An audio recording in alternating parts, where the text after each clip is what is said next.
Turning now to your community focus, Governor Dan McKee's $13.7 billion budget is out, and it's now in the hands of the General Assembly. House Speaker Joe Shekarchi joins me now with his reactions. Speaker, thanks for being here. It's always a pleasure to be on your show, Kim. Happy to come here. Appreciate it. So I want to start with something that might have made people's ears perk up when they were listening to the governor's State of the State earlier this week. This proposal to raise per capita income by $20,000 by the year 2030. We still don't have much of an understanding exactly what the baseline is or how the governor plans to accomplish it.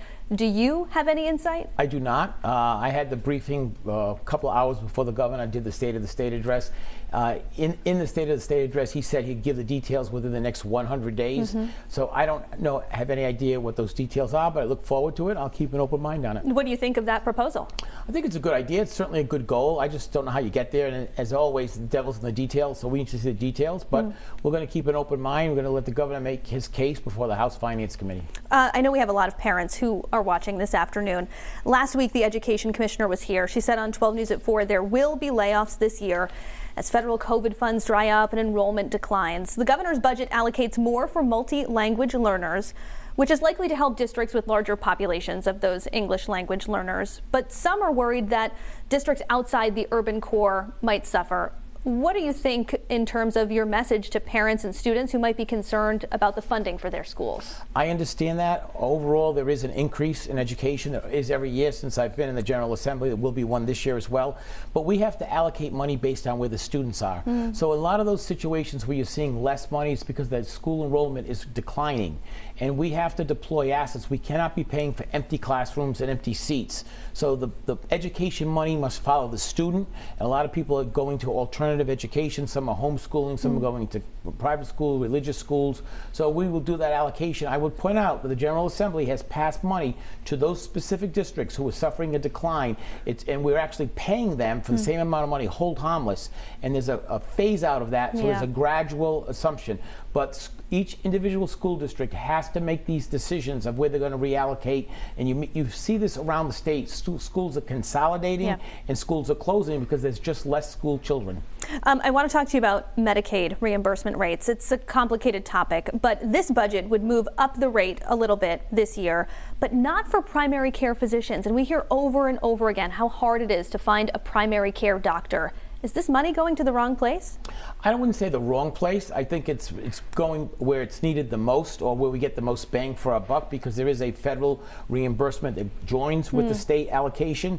So I applaud the effort to deploy dollars, but we're looking at physicians as well and primary care physicians. Now maybe there are things that we can do. Maybe we can make the loan forgiveness program available for them. Maybe we can make the licensing requirement easier for them. We're looking at a lot of alternatives. Maybe we can forgive some debt if they make a commitment to stay in Rhode Island. It is a concern of mine. It's a concern of the General Assembly in general. So we're certainly looking at primary care physicians. We certainly need to retain what we have here in Rhode Island and hopefully recruit some more as well. You and I were talking in the commercial break about what's not in the budget. What stood out to you as not being in the governor's proposal?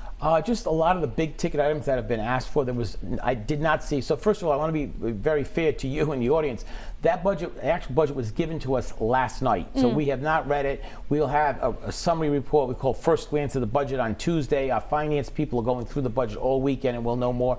But I didn't see, at least at this early juncture, any money in for the courthouse. There was a $400 million ask from the judiciary for a new Gary Heat complex. There was a lot of ask for a lot of different people. Some of them got a little bit. Greg Amore got about 60% of what he was asking for, 60, 70%.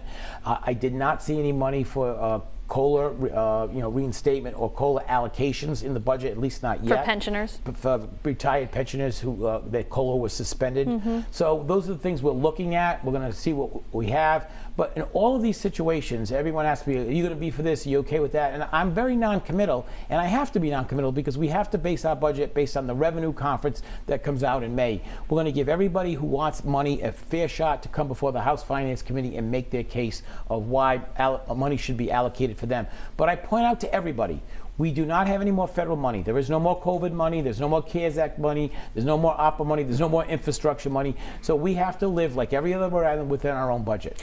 We are completely out of time, but I have to ask you before you go. You said on Newsmakers you'd be announcing something about your political future in the next 90 days. It's not a plan to retire, is it? Stay tuned. I'll give you an answer in 30 days. Okay, House Speaker Joe Shekarchi, thanks so much for being here at 4. Thank you very much.